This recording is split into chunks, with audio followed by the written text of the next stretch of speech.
ಅಂತಕ್ಕಂಥ ಒಂದು ಕಾಲಘಟ್ಟದಲ್ಲಿ ನಾವು ನಿಂತಿದ್ದೀವಿ. ಇನ್ನು ಶ್ರೀ ವಿಜಯಕೊಪ್ಪ ಜಿಲ್ಲಾ ಕನ್ನಡ ಜಾನಪದ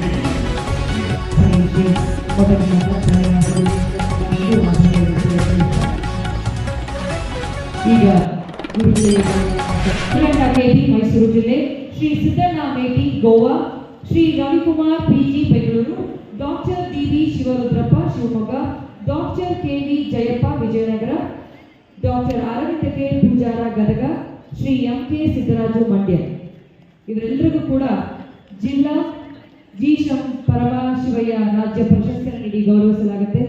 ಇನ್ನು ಅನೇಕರಿಗೆ ನಾವು ಈ ಪ್ರಶಸ್ತಿಯನ್ನು ನೀಡಬೇಕು ಅಂತ ಹೇಳಿ ನಾವು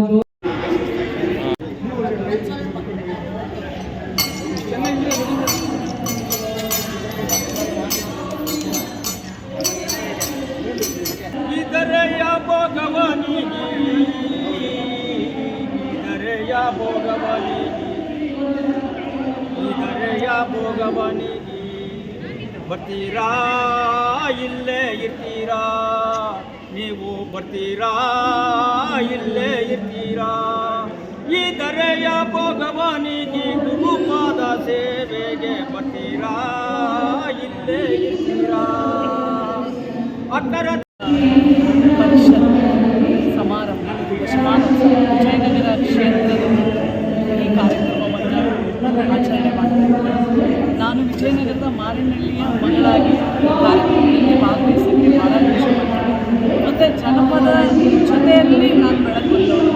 ನಮ್ಮ ಅಜ್ಜಿ ಇವತ್ತಿಗೂ ನನಗೆ ಊರಿಗೆ ಹೋದರೆ ಶೋಭಾನೆ ಹಾಡು ಹೇಳ್ಕೊಡ್ತಾಳೆ. ಯಾರಾದರೂ ಹೆಣ್ಮಗಳು ವಯಸ್ಸಿಗೆ ಬಂದ ಅವ್ರನ್ನ ಅದು ಕೂಡಿಸಿದ್ರೆ ಆ ಹಾಡು ಸಹ ಹಾಡ್ತೀನಿ. ಆ ಹಾಡೆಲ್ಲ ಕಲಿತು ದೊಡ್ಡವಳಾದವಳು. ಸೊ ಜನಪದ ಕಲಾವಿದರನ್ನ ಇವತ್ತು ಎಲ್ಲೋ ಒಂದು ಕಡೆ ಆ ಒಂದು ಜನಪದವನ್ನು ಮರಿತಾ ಬಂದಿರೋ ಒಂದು ಸಮಯದಲ್ಲಿ ಆ್ಯಕ್ಚುಲಿ ಜನಪದ ನಮ್ಮ ಯುವ ಪೀಳಿಗೆ ಭಾಳ ಇಷ್ಟಪಡ್ತೀವಿ. ಅವ್ರು ಭಾಳ ಇಷ್ಟಪಡ್ತಾರೆ, ನಾವು ಅವರಿಗೆ ಕೊಡ್ತಾ ಇಲ್ಲ. ಅದೇ ನಮ್ಮದು ಭಾಳ ಒಂದು ಏನಂತಾರೆ ಚಾಲೆಂಜ್. ನಾವೇ ಸೋತಿದ್ದೀವಿ ಅವ್ರಿಗೆ ಕೊಡೋಕ್ಕೆ. ಯಾಕಂದರೆ ನಾನು ಎಷ್ಟು ಮಕ್ಕಳಿಗೆ ನಾನು ಹೋಗಿ ಅಡ್ರೆಸ್ ಮಾಡ್ತೀನಿ, ಎಲ್ಲೋ ಒಂದು ಕಡೆ ಆ ಮೋಟಿವೇಶನು, ಆ ಇನ್ಸ್ಪಿರೇಷನು, ಆ ಮೋಟಿವೇಶನು, ಆ ಇನ್ಸ್ಪಿರೇಷನು ಆ ಮಕ್ಕಳಿಗೆ ಜನಪದ ನಾವು ಸುಮ್ಮನೆ ಇವತ್ತಿನ ಜನ್ರೇಷನ್ನ ನಾವು ಅದು ಇದು ಅಂತ ಅನ್ಬಾರ್ದು. ಖಂಡಿತ ಸುಳ್ಳು ಅದು. ಇವತ್ತಿನ ಪೀಳಿಗೆಗೆ ನಾವು ಎಷ್ಟು ಕೊಡ್ತಾ ಇದ್ದೀವಿ ಅನ್ನೋದು ಭಾಳ ಮುಖ್ಯ. ಯಾವ ಥರ ಕೊಡ್ತಾ ಇದ್ದೀವಿ ಅನ್ನೋದು ಮುಖ್ಯ. ನಾವು ಪುಸ್ತಕಗಳಿಗೆ ಸೀಮಿತ ಆಗ್ಬಿಟ್ರೆ ಇವತ್ತು ಮಕ್ಕಳು ಕೈಯಲ್ಲಿ ಮೊಬೈಲ್ ಇಟ್ಕೊಂಡಿದ್ದಾರೆ, ಪುಸ್ತಕಗಳನ್ನು ಇಟ್ಕೊಂಡಿಲ್ಲ, ಎಲ್ಲ ಪುಸ್ತಕಗಳಿಂದ ದೂರ ಹೋಗ್ತಾ ಇದ್ದಾರೆ. ಸೊ ಆ ಮೊಬೈಲ್ನಲ್ಲೇ ಅವ್ರಿಗೆ ಯಾವ ಥರ ನಮ್ಮ ಸಂಸ್ಕೃತಿಯನ್ನು, ಅದು ಜನಪದವನ್ನು ಬಿತ್ತುತ್ತೀವಿ, ಅದ್ರ ಮೇಲೆ ಜನಪದ ಉಳಿಯೋದು ಬೆಳೆಯೋದು ನಿಂತಿದೆ. ಕಾರ್ಯಕ್ರಮ ಭಾಳ ಅದ್ಭುತವಾಗಿ ಬಂದಿದೆ. ಇದು ನಮ್ಮ ಹಳ್ಳಿಯ ಸ್ವರೂಪ. ಈ ಜನಪದ ಅನ್ನೋದು ಭಾಳ ಪ್ರಾಚೀನ ಕಾಲದಿಂದ ಹಳ್ಳಿಯ ಕಾಲೇಜಿನಲ್ಲಿ ಬಂದಿದೆ. ಪ್ರದರ್ಶನಗಳಾಗ್ಬೋದು, ಜಾನಪದ ಗೀತೆಗಳಾಗ್ಬೋದು, ನಾಟಕಗಳಾಗ್ಬೋದು. ಇತ್ತೀಚಿನ ದಿನಗಳಲ್ಲಿ ಏನಾಗುತ್ತೆ, ಇದೆಲ್ಲ ಕಣ್ಮರಿ ಆಗ್ತಾಯಿದೆ. ಇಲ್ಲಿ ಏನಾಗಿದೆ ಅಂತಂದರೆ ಡಿಜಿಟಲ್ ಸಾಮ್ರಾಜ್ಯ ಅಂತ ಹೇಳ್ತೀವಿ. ಡಿಜಿಟಲ್ ಸಾಮ್ರಾಜ್ಯದಲ್ಲಿ ನಾವು ನಾಟಕ ಪ್ರದರ್ಶನ ಆಗ್ಬೋದು, ಜನಪದ ಕಲಾಲೋಕ ಆಗ್ಬೋದು, ಜನಪದ ತಂಡಗಳಾಗ್ಬೋದು, ಎಲ್ಲ ಕಣ್ಮರಿ ಆಗ್ತಾಯಿದೆ ಅನಿಸುತ್ತೆ. ಒಂದು ಕಡೆ ನೋಡಿದ್ರೆ ಅದು ತುಂಬ ಬೇಸರವಾಗಿದೆ. ಈ ಜನಪದ ಲೋಕ ಇತ್ತೀಚಿನ ಬೆಳವಣಿಗೆಗಳಲ್ಲಿ ನಮಗೆ ಸಂಸ್ಕಾರ ಅನ್ನೋದು ಭಾಳ ಇಂಪಾರ್ಟೆಂಟ್ ಆಗುತ್ತೆ. ಸಂಸ್ಕಾರ ನಮ್ಮ ತಂದೆ ತಾಯಿಗಳಿಂದಲೇ ಬರಬೇಕಾಗ್ತದೆ. ಈಗ ನಾನೇನಂತೇಳಿ, ನಾನು ಹಳ್ಳಿಯಿಂದ ಬಂದವನು. ನನಗೆ ಎಜುಕೇಷನ್ನು ನಮ್ಮ ತಂದೆ ತಾಯಿಗಳು ಏನು ಝೀರೋ ಎಜುಕೇಷನ್. ಆ್ಯಕ್ಚುಲಿ ಈಗ ಸಂಸ್ಕಾರ ಕಲಿಸ್ತಾರೆ ನಮ್ಮ ತಂದೆ ತಾಯಿಗಳ. ಸಂಸ್ಕಾರ ಭಾಳ ಮುಖ್ಯವಾದದ್ದು. ಅದೇ ರೀತಿ ಜನಪದ ಕಲಾ ಸಾಮ್ರಾಜ್ಯ ಇರ್ಬೋದು, ಜನಪದ ಸಾಹಿತ್ಯ ಲೋಕ ಇರ್ಬೋದು, ಭಾಳ ವಿಶೇಷವಾಗಿದ್ದು ನಮ್ಮಲ್ಲಿ ಈ ಯಂಗರ್ ಜನ್ರೇಷನಲ್ಲಿ ನಮಗೆ ಭಾಳ ಮುಖ್ಯವಾದದ್ದು. ಇದೇನಾಗುತ್ತೆ, ನಮಗೆ ಮುಂದಿನ ಪೀಳಿಗೆಗೆ ಸಂಸ್ಕಾರದ ಒಂದು ಬುನಾದಿ ಆಗುತ್ತೆ. ಸಂಸ್ಕಾರ ಮತ್ತು ಈ ಸಾಹಿತ್ಯ ಭಾಳ ವಿಶೇಷವಾಗಿ ಒಂದು ಸಮಾಜಕ್ಕೆ ಒಂದು ಗೌರವ ಸಮರ್ಪಣೆ ಆಗುತ್ತೆ. ಅದಕ್ಕೆ ನಾನು ಎಲ್ಲರೂ ಕೇಳಿಕೊಳ್ಳುವುದು ಏನಂದರೆ, ಇತ್ತೀಚಿನ ದಿನಗಳಲ್ಲಿ ಈ ಜಾನಪದ ಲೋಕ ಕಲಾ ನಾಟಕ ಪ್ರದರ್ಶನಗಳು ಭಾಳ ಉತ್ತೇಜನವಾಗಿ ಸರ್ಕಾರ ಇದಕ್ಕೆ ಭಾಳ ಉತ್ತೇಜನಕಾರಿಯಾಗಿ ಕೊಡಬೇಕಾಗ್ತದೆ. ಅದರಿಂದ ನಮಗೆ ಸಮಾಜಕ್ಕೆ ಒಂದು ಒಳ್ಳೆಯ ಸಂದೇಶನೂ ಹೋಗುತ್ತದೆ.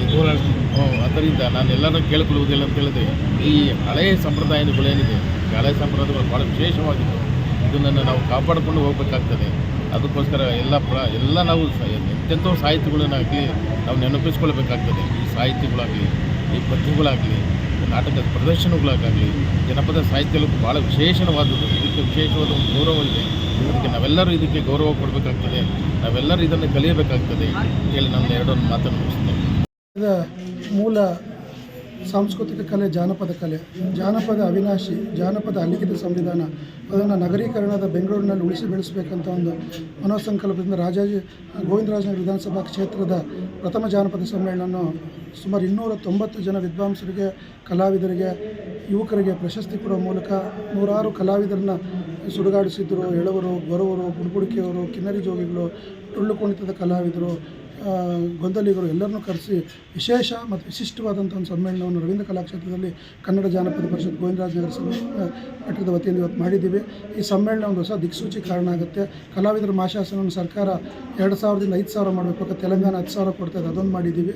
ಎರಡನೇದು ಮುಖ್ಯವಾಗಿ ಕಲಾವಿದರಿಗೆ 2% ಅನುದಾನ ಗ್ರಾಮ ಪಂಚಾಯತಿಯಲ್ಲಿ ಏನಿದೆ ಅದನ್ನು ಕೂಡಲೇ ಬಿಡುಗಡೆ ಮಾಡಬೇಕು ಮತ್ತು ಕಲಾವಿದರಿಗೆ ಮರಣೋತ್ತರವಾಗಿ 2,000 ದುಡ್ಡು ಅವ್ರು ಸತ್ತ ಕೊಡಬೇಕು ಅನ್ನೋದನ್ನು ಪ್ರತಿ ಗ್ರಾಮ ಪಂಚಾಯತಿಗೆ ಇದು ಮಾಡೋದನ್ನೊಂದು ನಿರ್ಣಯ ಮಂಡನೆ ಮಾಡಿದ್ವಿ. ಅದ್ರ ಜೊತೆಗೆ MA ಕನ್ನಡ ಮತ್ತು ಕನ್ನಡ PhD ಮಾಡಿದಂಥ ವಿದ್ಯಾರ್ಥಿಗಳು ಏನು ಮಾಡಿದ್ದಾರೆ, ಈಗ 700 ಜನ ಇದ್ದಾರೆ, ಅವ್ರ ಕೆಲಸ ಇಲ್ಲ, ಅವ್ರಿಗೆಲ್ಲ ಒಂದು ಕೆಲಸ ಆಗಬೇಕು. ಮತ್ತು ಶಾಲಾ ಮತ್ತು PUCಯಲ್ಲಿ ಕನ್ನಡ ಜನಪದ